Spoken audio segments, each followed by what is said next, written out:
സാധാരണ ഒരുപാട് ആളുകൾ ഭയങ്കരമായിട്ട് ശ്രദ്ധിക്കാറുള്ള ഒരു കാര്യമാണ് കൊളസ്ട്രോൾ അല്ലേ. നമ്മൾ ടെസ്റ്റ് ചെയ്യുന്ന ഒരു ബ്ലഡ് ടെസ്റ്റ് ചെയ്തു, വേറെ എന്തെങ്കിലും കാര്യത്തിന് വേണ്ടി ടെസ്റ്റ് ചെയ്തു, അല്ലെങ്കിൽ വേറെ എന്തെങ്കിലും ആവശ്യത്തിന് വേണ്ടി ടെസ്റ്റ് ചെയ്തപ്പോൾ കൊളസ്ട്രോൾ ചെറുതായിട്ട് കൂടി കാണുന്നു, അപ്പോൾ തന്നെ പോയിട്ട് മരുന്ന് കഴിക്കുന്നു. അങ്ങനെ നിർബന്ധമായിട്ടും കൊളസ്ട്രോൾ ചെറുതായിട്ട് കൂടുമ്പോൾ തന്നെ മരുന്ന് കഴിക്കേണ്ടതുണ്ടോ? എപ്പോഴാണ് കൊളസ്ട്രോൾ ഉള്ള ആളുകൾ മരുന്ന് കഴിക്കാൻ സ്റ്റാർട്ട് ചെയ്യേണ്ടത്? അല്ലെങ്കിൽ കൊളസ്ട്രോൾ ഉള്ള ആളുകൾക്ക് എന്തൊക്കെയാണ് അവരുടെ ലൈഫിൽ ഉണ്ടാകാൻ പോകുന്ന പ്രശ്നങ്ങൾ, ഇതൊക്കെ നമുക്കറിയാമോ? അല്ലെങ്കിൽ ഇത്തരത്തിലുള്ള ആളുകൾക്ക് ഒരുപാട് ക്യൂരിയസ് ആയിട്ടുള്ള കാര്യമാണ് ഈ കൊളസ്ട്രോൾ ചെറുതായിട്ട് 200 നോർമൽ വാല്യൂ ആണ്. അപ്പോൾ ഒരു 210 ആകുമ്പോഴേക്ക് 205 ആകുമ്പോഴേക്ക് ഭയങ്കര ടെൻഷൻ, എനിക്ക് കൊളസ്ട്രോൾ ഉണ്ട്, എനിക്ക് ഈ കൊളസ്ട്രോൾ കാരണം എനിക്ക് എന്തെങ്കിലും അറ്റാക്ക് വരുമോ, പേടി. ഈ പേടി കാരണമാണ് ഭൂരിഭാഗം അസുഖങ്ങൾ നമ്മളിത് കൂടുന്നത്. അപ്പം ഇത്തരത്തിലുള്ള കൊളസ്ട്രോൾ ഉള്ള ആളുകൾ ശ്രദ്ധിക്കേണ്ട കാര്യങ്ങൾ എന്തൊക്കെയാണ്? അല്ലെങ്കിൽ കൊളസ്ട്രോൾ ഏതൊക്കെ ടൈപ്പ് കൊളസ്ട്രോൾ ഉണ്ട്, ഏത് ടൈപ്പ് കൊളസ്ട്രോളാണ് കൂടുതലായിട്ട് സീരിയസ് ആയിട്ടുള്ള ഇഷ്യൂ, ഇനി എപ്പോഴാണ് ഈ കൊളസ്ട്രോൾ നമുക്ക് സീരിയസ് ആയിട്ട് നമ്മുടെ ലൈഫിനെയൊക്കെ ബാധിക്കുന്നത് എന്നുള്ള കാര്യങ്ങളെക്കുറിച്ചൊക്കെ നമുക്ക് ഡിസ്കസ് ചെയ്യാം. ഞാൻ doctor Hisham Haidar, doctor Hisham's health care, Calicut and Wandoor.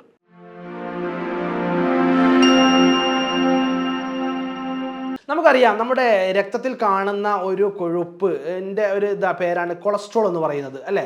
നമ്മുടെ ലിപ്പിഡ് പ്രൊഫൈൽ എന്ന് പറയും. രക്തത്തിൽ നമ്മൾ ലിപ്പിഡ് പ്രൊഫൈൽ ടെസ്റ്റ് ചെയ്താൽ അറിയാം കൊളസ്ട്രോൾ ഉണ്ടോ ഇല്ലേ എന്നുള്ളതൊക്കെ. ഈ ഒരു കൊളസ്ട്രോൾ നോർമലായിട്ട് നമ്മൾ കഴിക്കുന്ന ആഹാരത്തിലൂടെ, നമ്മൾ കഴിക്കുന്ന ഭക്ഷണത്തിലൂടെ, നമ്മൾ കഴിക്കുന്ന ഡയറ്റിലൂടെ നമുക്ക് നമ്മുടെ ശരീരത്തിലേക്ക് എത്തുന്ന കാര്യമാണ് ഈ കൊളസ്ട്രോൾ എന്ന് പറയുന്നത്. അത് നല്ല കൊളസ്ട്രോൾ ഉണ്ട്, നമ്മുടെ ശരീരത്തിന് ഒരുപാട് കൊളസ്ട്രോൾ ആവശ്യമാണ്. എന്നാൽ ഏതൊരു കാര്യവും അമിതമായിട്ട് കൂടാനും പാടില്ല.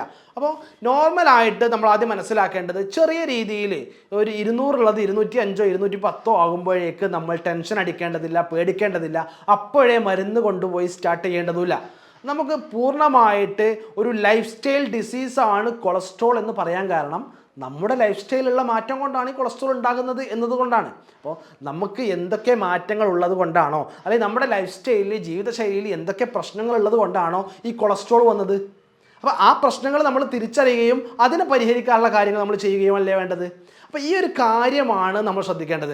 എൻ്റെ ലൈഫ് സ്റ്റൈലിൽ എന്തൊക്കെ മാറ്റങ്ങളുണ്ട്, ഞാൻ സ്ഥിരമായിട്ട് വ്യായാമം ചെയ്യുന്നുണ്ടോ, അല്ലെങ്കിൽ ഞാൻ കഴിക്കുന്ന ഭക്ഷണങ്ങളുടെ അളവ് എത്രയാണ്, കൊഴുപ്പടങ്ങിയ ഭക്ഷണങ്ങൾ കൂടുതലായിട്ട് ഞാൻ കഴിക്കുന്നില്ലേ, ഇത് നമ്മളുടെ ഒരു തിരിച്ചറിവാണ് കൊളസ്ട്രോൾ മാറാൻ വേണ്ടിയിട്ട് നമ്മൾ ആദ്യം ശ്രദ്ധിക്കേണ്ടത്. അല്ലാതെ കൊളസ്ട്രോൾ ഒരു 210 220 ആകുമ്പോഴേക്ക് ഓടിച്ചൊന്ന് ഫാർമസിയിൽ പോയിട്ട് മരുന്ന് വാങ്ങി കഴിക്കലല്ല നമ്മൾ ചെയ്യേണ്ടത്. അപ്പോൾ നമ്മൾ കൊളസ്ട്രോൾ ഉണ്ട്, അത് മാനേജ് ചെയ്യാൻ പറ്റുന്ന ഒന്നാണോ, നമ്മുടെ ലൈഫ് സ്റ്റൈലിലൂടെ തന്നെ മാറ്റാൻ പറ്റുന്ന ഒന്നാണോ എന്ന് തിരിച്ചറിയുക എന്നുള്ളതാണ്.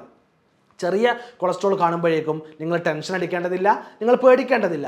കൃത്യമായിട്ടുള്ള ജാഗ്രതയാണ്, കൃത്യമായിട്ടുള്ള പരിശീലനമാണ്, നമ്മുടെ ഡയറ്റിലും മറ്റുമൊക്കെ ഉള്ള പരിശീലനമാണ്, അല്ലെങ്കിൽ കൃത്യമായിട്ടുള്ള ഇതിനെക്കുറിച്ചുള്ള ധാരണയാണ് നമുക്ക് വേണ്ടത്. അപ്പോൾ നോർമൽ കൊളസ്ട്രോൾ എന്ന് പറയുമ്പോൾ അതിൽ ടെസ്റ്റ് ചെയ്യുമ്പോൾ നമുക്കറിയാം ഒരുപാട് ഘടകങ്ങളുണ്ട് അല്ലേ. എന്തൊക്കെ ഘടകങ്ങളാണ് ഒരു കൊളസ്ട്രോൾ ഉണ്ടാവുക? സാധാരണയായിട്ട് നമുക്ക് ഈ ഒരു ലിപ്പിഡ് പ്രൊഫൈൽ ചെയ്യുമ്പോൾ അതിൽ സിറം കൊളസ്ട്രോൾ നോർമൽ അല്ലേ, ജനറൽ ആയിട്ടൊരു കൊളസ്ട്രോൾ എത്രയുണ്ട് ഇല്ല. ആ നോർമലായിട്ടുള്ള കൊളസ്ട്രോൾ, ആ കൊളസ്ട്രോളിൻ്റെ അളവ് എന്ന് പറയുന്നത് 200 ആണ് നോർമൽ വാല്യൂ. അതൊരു 210 220 ഒക്കെ നമ്മുടെ ഭക്ഷണ രീതിയും ലൈഫ് സ്റ്റൈലിൻ്റെ ഭാഗമായിട്ട് ഇങ്ങനെ കൂടി വരാം. അമിതമായിട്ട് അത് ഒരു 250 മുകളിൽ, 300 മുകളിൽ, 400 മുകളിലൊന്നും ആവാൻ പാടില്ല. അപ്പോൾ അത് കൃത്യമായിട്ട് നമ്മൾ നിയന്ത്രിക്കേണ്ടതുണ്ട്, ട്രീറ്റ്മെൻറ്റ് എടുക്കേണ്ടതുണ്ട്, ശ്രദ്ധിക്കേണ്ടതുണ്ട്. ഇതാണ് കൊളസ്ട്രോൾ. രണ്ടാമത്തെ ഒന്നാണ് LDL എന്ന് പറയുന്നത്. LDL ലോ ഡെൻസിറ്റി ലിപ്പോ പ്രോട്ടീനും, മറ്റൊന്ന് HDL ഹൈ ഡെൻസിറ്റി ലിപ്പോ പ്രോട്ടീനുമാണ്. മറ്റൊന്നാണ് ട്രൈഗ്ലിസറൈഡ്, TGL എന്ന് പറയുന്ന ട്രൈഗ്ലിസറൈഡ്. ഇതൊക്കെയാണ് നോർമലായിട്ട് കാണപ്പെടുന്ന കൊളസ്ട്രോളിൻ്റെ വിഭാഗങ്ങൾ എന്ന് പറയുന്നത്. ഇതിന് LDL എന്ന് പറഞ്ഞാൽ അത് അല്ലെങ്കിൽ ലോ ഡെൻസിറ്റി ലിപ്പോ പ്രോട്ടീൻ, അതിനെയാണ് ചീത്ത കൊളസ്ട്രോൾ എന്ന് പറയാറുണ്ടല്ലോ അല്ലേ. ഡോക്ടർ അടുത്ത് പോകുമ്പോൾ പറയാറുണ്ടല്ലോ ചിലപ്പോൾ, അല്ലെങ്കിൽ ലാബിൽ നിന്ന് പറയാറുണ്ട് ചീത്ത കൊളസ്ട്രോൾ കുറച്ച് കൂടുതലാണ് കേട്ടോ നിങ്ങൾക്ക്. ഈ ചീത്ത കൊളസ്ട്രോളിൻ്റെ പേരാണ് LDL എന്ന് പറയുന്നത്. അതുപോലെ ഇനി HDL എന്ന് പറയുന്നതാണ് നല്ല കൊളസ്ട്രോൾ, ഗുഡ് കൊളസ്ട്രോൾ എന്ന് പറയുന്നത്. അപ്പം നമുക്ക് HDL കൊളസ്ട്രോൾ നമുക്ക് ആവശ്യമാണ്, LDL കൊളസ്ട്രോൾ നമുക്ക് മിതമായിട്ട് മാത്രമേ ആവശ്യമുള്ളൂ. അതുപോലെ ട്രൈഗ്ലിസറൈഡ്സ്, നമുക്ക് ഈ LDLും ട്രൈഗ്ലിസറൈഡ്സും നമ്മുടെ ശരീരത്തിൽ കൂടുന്നത് നമുക്ക് കൂടുതലായിട്ട് കാർഡിയാക് സംബന്ധമായിട്ടുള്ള, ഹാർട്ട് സംബന്ധമായിട്ടുള്ള, സ്ട്രോക്ക്, അറ്റാക്ക് സംബന്ധമായിട്ടുള്ള കാര്യങ്ങളൊക്കെ വരാൻ കൂടുതൽ കാരണമാകുന്നത് LDL ട്രൈഗ്ലിസറൈഡൊക്കെ കൂടുമ്പോഴാണ്. ഈ HDL കൂടുമ്പോൾ ഈ പ്രയാസങ്ങൾ കുറയാനാണ് കാര്യമാകുക. അപ്പം HDL കൊളസ്ട്രോൾ കൂടുന്നു, HDLൻ്റെ നോർമൽ വാല്യൂ പറഞ്ഞാൽ 60 അതിന് മുകളിലുമാണ്. മറ്റൊക്കെ നമ്മൾ പറയാം എന്താ 200 അല്ലെങ്കിൽ അതിൻ്റെ താഴെ വേണം, അല്ലെങ്കിൽ 100 അതിൻ്റെ താഴെ വേണം, അങ്ങനെയാണല്ലോ പറയാറുള്ളത്. അപ്പം ട്രൈഗ്ലിസറൈഡ് ആണെങ്കിൽ 150 നോർമൽ വാല്യൂ, 150 അല്ലെങ്കിൽ അതിൻ്റെ താഴെ വേണം. അല്ലേ? അപ്പോൾ 150 എന്ന് പറയുമ്പോൾ 160 170 നമ്മൾ പഠിക്കേണ്ടതില്ല, കുറച്ച് ക്രമാതീതമായിട്ട് കൂടുകയാണ്. കുറച്ച് കാലങ്ങളായിട്ട് ഇത് കൂടിക്കൊണ്ടേ ഇരിക്കുകയാണ്. നമ്മൾ ലൈഫ് സ്റ്റൈലിലൊന്നും വരുത്തിയിട്ട് ഇത് കുറയുന്നില്ല. അപ്പോഴാണ് നമ്മൾ അവിടെ ശ്രദ്ധിക്കേണ്ടത്, അപ്പോഴാണ് നമ്മൾ ട്രീറ്റ്മെൻറ്റ് എടുക്കേണ്ടത്. അപ്പോൾ കൃത്യമായിട്ട് ട്രൈഗ്ലിസറൈഡും LDL-ഉം അഥവാ ചീത്ത കൊളസ്ട്രോളും കൂടുന്നുണ്ടെങ്കിൽ അത് നന്നായിട്ട് എപ്പോഴും കുറേ കാലമായിട്ട് നമ്മൾ ടെസ്റ്റ് ചെയ്യുന്നു, കുറച്ച് കാലമായിട്ട് അത് എപ്പോഴും കൂടി നിൽക്കുന്നു.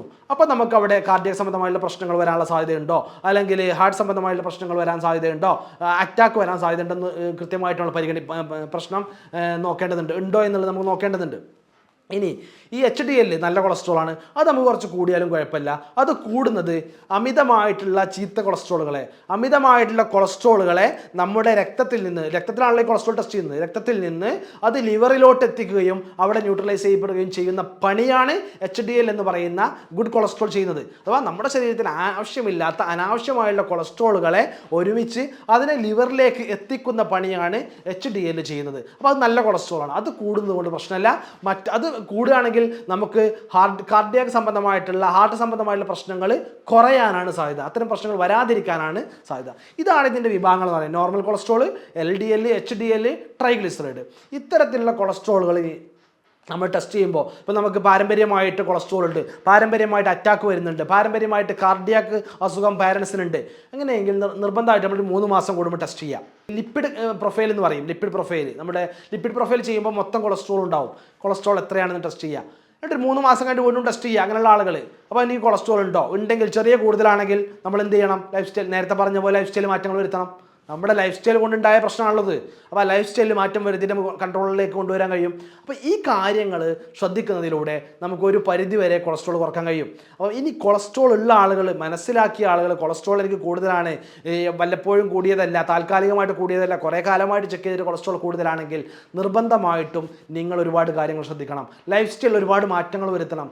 നിർബന്ധമായിട്ടും വ്യായാമം ചെയ്യണം. വ്യായാമം ഏറ്റവും പ്രധാനം. നമ്മളുടെ ശരീരത്തിലേക്ക് അമിതമായിട്ട് വരുന്ന നമ്മൾ ആഹാരത്തിലൂടെ അമിതമായിട്ട് കഴിക്കുന്ന കൊഴുപ്പടങ്ങിയ ഭക്ഷണങ്ങൾ, അമിതമായിട്ട് പൊരിച്ച കടികൾ, ഫാസ്റ്റ് ഫുഡുകളൊക്കെ, ഇതൊക്കെ കൂടുതലായിട്ട് കൊഴുപ്പ് നമ്മുടെ ശരീരത്തിലേക്കും രക്തത്തിലേക്കും എത്തുന്നു, അങ്ങനെ കൊളസ്ട്രോൾ കൂടുന്നു. അപ്പോൾ എന്ത് ചെയ്യണം, മിതമായിട്ട് കൊളസ്ട്രോൾ ഉള്ള ആഹാരങ്ങൾ കഴിക്കുക, ആഹാരം നിയന്ത്രിക്കുക.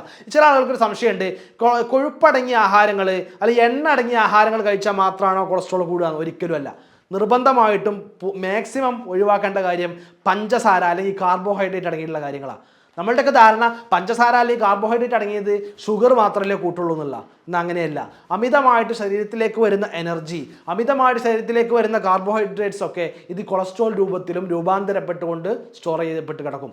അതുകൊണ്ട് കൊളസ്ട്രോൾ കൂടാൻ നമ്മളുടെ ഫാസ്റ്റ് ഫുഡ്, ജങ്ക് ഫുഡൊക്കെ പോലെ, അതുപോലെ ഈ കാർബോഹൈഡ്രേറ്റ്, അമിതമായിട്ടുള്ള പഞ്ചസാര അടങ്ങിയിട്ടുള്ള ആഹാരങ്ങളൊക്കെ കാരണമാവാറുണ്ട്. അപ്പം നമ്മൾ ഡയറ്റിൽ ശ്രദ്ധിക്കുമ്പോൾ നമ്മൾ അമിതമായിട്ടുള്ള ഫാസ്റ്റ് ഫുഡുകൾ, ജങ്ക് ഫുഡുകൾ, കോള ഡ്രിങ്ക്സുകൾ, കാർബോഹൈഡ്രേറ്റ് അടങ്ങിയിട്ടുള്ള, മധുരം അടങ്ങിയിട്ടുള്ള കാര്യങ്ങൾ, എണ്ണ അടങ്ങിയിട്ടുള്ള, കൊഴുപ്പടങ്ങിയിട്ടുള്ള ആഹാരങ്ങളൊക്കെ മാക്സിമം ഒഴിവാക്കുക.